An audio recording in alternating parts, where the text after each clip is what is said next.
with the ground getting wetter by the day and actually now by the moment, we need to be a little careful when we're chipping that we don't lose the leading edge into the ground, into this wet ground. It's a lot more susceptible now to duffing the golf ball because the leading edge will just dig in. It won't bounce at all like it does when the ground's a little bit firmer, and you've got a bit more margin for error because it'll bounce and skid through and take the ball with it. It's just going to dig in now. So we're going to change our method slightly from maybe a slightly steeper swing that hits more down at the ground to something that's just going to clip the ball off the top and pick the ball with that low point right in the middle of our stance, rather than hitting down and, as I say, hitting ball and then turf and allowing for the bounce of the club to help us out.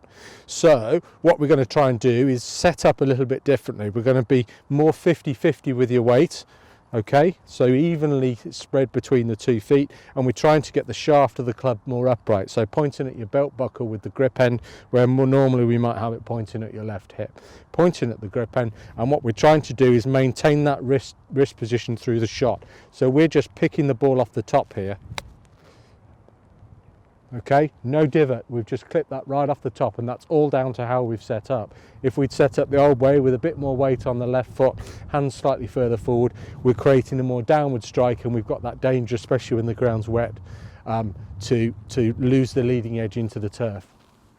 A nice way of practicing that: take a tee peg, push it right in so you can only see the head of the tee peg, and actually try and take the ball off the top of that tee peg without breaking it. So you really just chipping the ball off the top of the tee peg.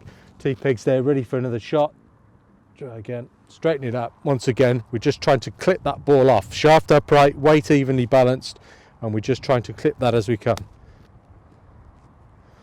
So I hope that makes sense. What we're trying to do is, as I say, make it more of a shallower angle of attack into the back of the golf ball, rather than this steep one that we can get away with when the ground's a little bit harder.